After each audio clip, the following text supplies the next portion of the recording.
Hello and welcome to another Tip Tuesday video. In this video, we're going to talk about hole carding and other advantage plays besides blackjack when you're in the casino. All right, but first off, guys, if you're new to the channel, welcome. This is A1 Blackjack channel where we teach you how to count cards fast. So if that sounds good to you, stick around because not only are we going to try to count cards fast, but we're also going to try to learn about a few other AP plays that are available to you in the casino.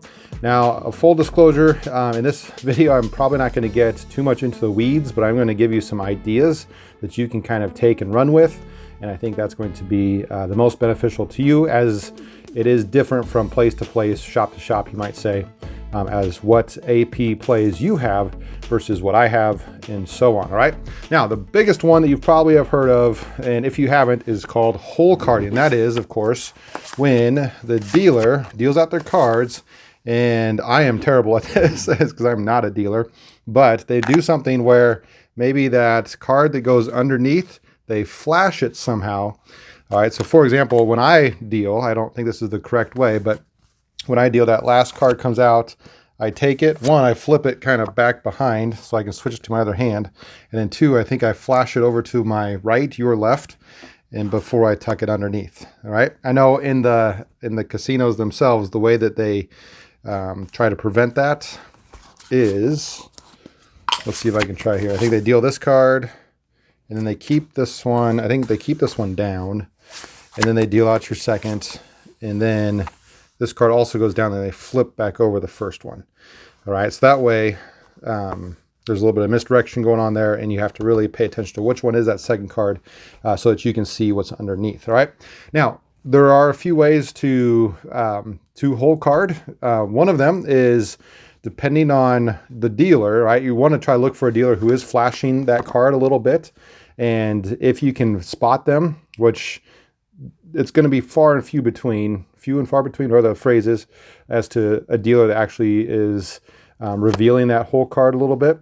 And secondly, if they are, you're going to see it for just a little bit. All right. For example, in that second way that I did there, this card came out first, and then this one, maybe they would put it down, or maybe it's a hand dealt game, and they tip it up for just a second before it plops on the ground, or before it plops on the felt, I should say. And you have to be able to position yourself where you would see the most surface area of that card. All right. So for example, this one is a 10, and as it gets put down and they put this one back over, you have to be able to recognize what that underneath card is. All right. Now, before I get into kind of the strategy on how to practice for hole carding games, I will say that you do need to memorize a new chart for this. All right. It's not going to be your normal basic strategy chart like we've learned for card counting. As you know, two cards. You know what the dealer has, in this case, they have blackjack, but you know kind of what's underneath. And so, for example, in this hand, right, a 15 versus a soft 17, right? This one's highly dependent. This particular hand is dependent on whether the dealer hits or stands on a soft 17, as you would need to probably hit if they do stand, and if they hit on it, and I think you'd probably do something different. All right, I don't have very many hole card opportunities available to me, and so I don't have those memorized off the top of my head, but there are charts out there that you can memorize to try to get the most bang for your buck with hole carding. Okay, now I promised you that we would show you a little bit of practice on how to get good at hole carding, and the best way is just kind of peek up that card just for a split second, right? And there I showed you too much of it, but just for a little bit there. Did you catch it? All right. Or let's try another one. Did you catch it? Right. Just if you can figure out that they're both kings in that case, but if you can figure out that, you know, if you see a little bit of color, obviously that's going to be a picture card or a face card, then that's going to be a 10 valued card. But you also have to recognize the difference between, let's say you see the corner of a 10, right, versus the corner of a 2. So at home, what you can do is practice and say, oh, I know that's a 10 because you can see maybe the long one of the 1, whereas with the 2, you don't see very many. I think those are called pips. Don't quote me on that, or comment below if you know what these little hard spades, diamonds, and clubs are called. But if you can see just certain amounts of those versus like a 4 has them more on the sides like this, right? The 2 doesn't. They're all in the middle. So you need to recognize that. And if you can even know that one card is a 2 or a 3, that's going to be huge compared to knowing if it was a 10 valued card. All right. So my tip to you is just practice revealing just a little bit or a corner at a time, because depending on where you are and what you can see, right, that may determine what you need to practice and how you need to practice. All right. So for example, if you're at first base over here and the dealer flashes just this top corner, well, that's what you need to practice at home. Just, flipping it up and looking at it yourself, and just a little bit at a time until you can go smaller and smaller and you can recognize what's underneath. All right. That's how you should practice hole carding. All right. That is one of the it's a type of AP that goes hand in hand with card counting. A couple other tips with that is you can just flat bet. Because you do have an edge off the top, if you can see underneath. Now, every once in a while, you won't be able to see their bottom card, and you just play basic strategy. But if you sit there with ramping up and down your bets, as the count also changes, one, it's going to be really hard to both keep the count and focus on those things. I suppose you probably could, but 2, you'd be very suspicious, and you don't want to get kicked out for card counting at that point when you already have an edge off the top by hole carding. All right, so practice those ways. All right, the second way is going to be maybe another thing that you've heard of, but I'm going to kind of exploit how you could take advantage of this, and that's going to be promotions or coupon opportunities.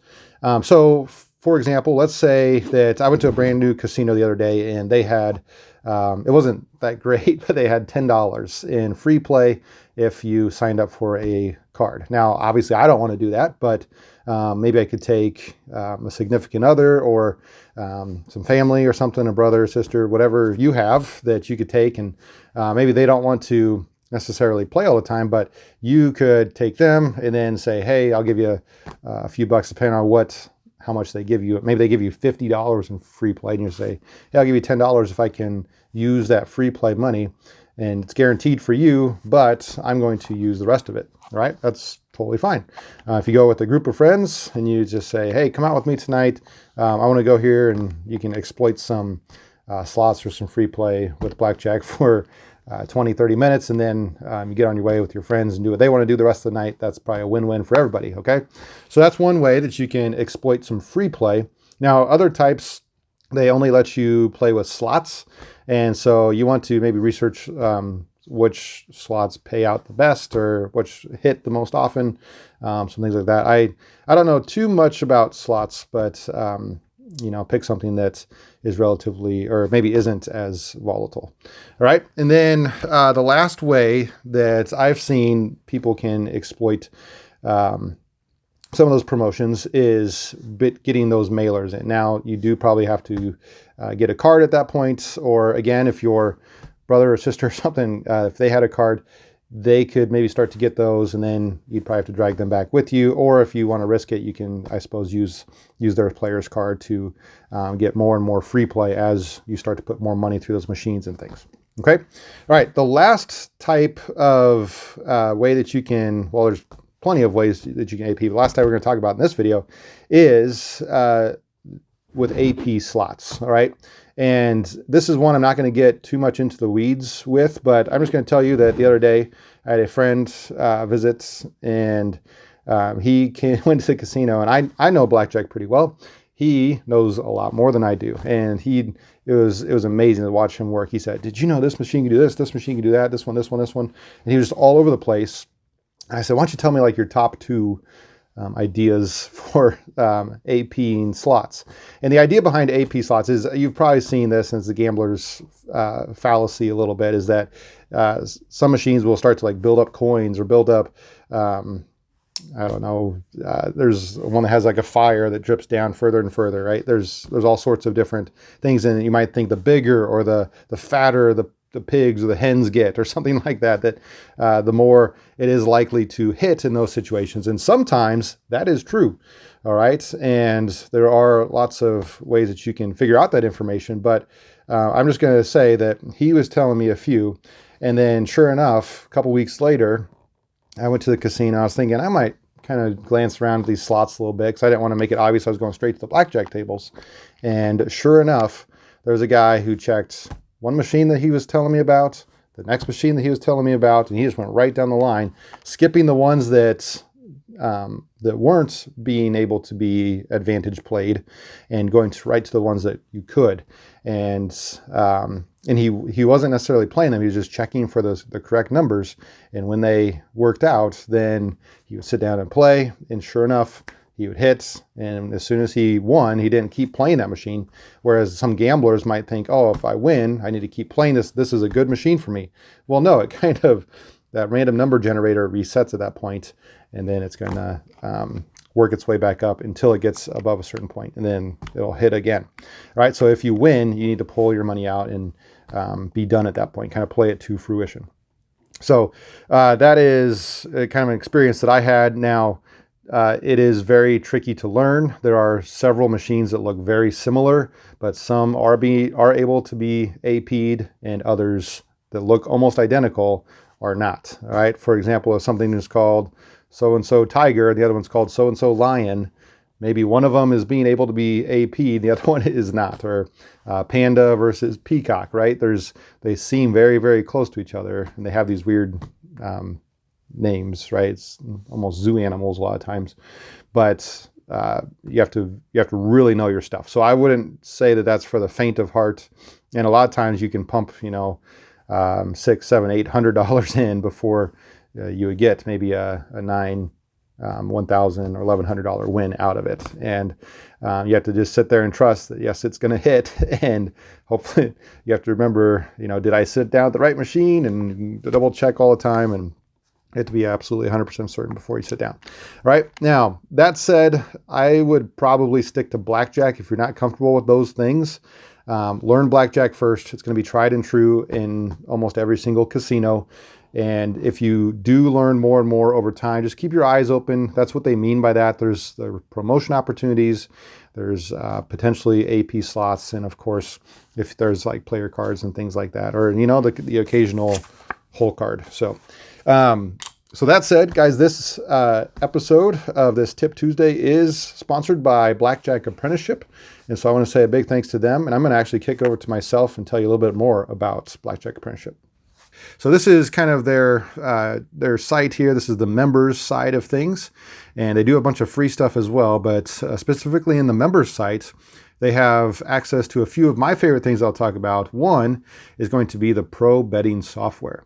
The pro betting software is essential if you want to be a card counter and do this thing kind of pro or semi-pro, because it allows you to throw in your own numbers, your own bankroll, whether the table is S17 or H17. All right, it kind of spits out what to do in a 1 to 8, 1 to 10, whether you're playing just one hand, whether you're playing two hands. And also it shows you that expected value versus the risk of ruin, right? And you very much need to know that. Otherwise, you could potentially go broke and lose all your money there at the tables. We don't want that to happen. All right, going back out here, a couple other things that Blackjack Apprenticeship has that I would want you to look at is, one is the Casino 411. If you ever want to take a blackjack trip, I would highly recommend that you check out Casino 411. It shows you not only how many tables, blackjack tables, there are at a specific casino, but also shows you the penetration on those tables, all right? So whether they cut off one deck or 0.7 of a deck or half a deck or whatever, if you're playing double deck or something like that. And then sometimes the table conditions as well. Like if you kind of click into the reports, it might show you that a certain dealer is very fast or slow, and which ones to avoid, maybe certain times a day to avoid those things, okay? All right, and then the last part of Blackjack Apprenticeship that I personally really enjoy, they have a lot of other features too, but that's gonna be the training suite. This is where I spend most of my time, and you can learn some of the different aspects of the game, like the running count, get really good at that, the true count, all right, maybe some deviations. Then when you're ready, my favorite part is the test out. This kind of gives you about 3 different shoes that you can go through and test your abilities playing with the correct bet spreads, all right, the correct decisions, the correct deviations, all right, and then it also evaluates all that And until you can pass that at a pretty good percent of 100% every single time, I probably would not go to the actual casino until I can get maybe 5 to 10 100s in a row. That's my personal goal. If you want to be a little more risky, I suppose that's your prerogative. But those are some of my favorite things about Blackjack Apprenticeship. Okay, so one thing that I would encourage you to do is if you are serious about getting that, or if you just want to look into it, I have a link down below this video that takes you to kind of my affiliate page with Blackjack Apprenticeship. I am an affiliate with them, so if you click on my link and choose to purchase, I do get a little bit of kickback. But also on that page, Colin Jones, the founder of Blackjack Apprenticeship, goes through some of the different things that you can find on that site, including the pro betting software, the training suite, like I mentioned, and some of the other cool aspects with a little bit of a video on each. So go ahead and check that out after this video. Some of those different aspects of Blackjack Apprenticeship I think are pretty awesome. All right, guys, so that's going to do it for this Tip Tuesday. If you like this, please leave a thumbs up for me. And remember, until next time, this is A1 Blackjack.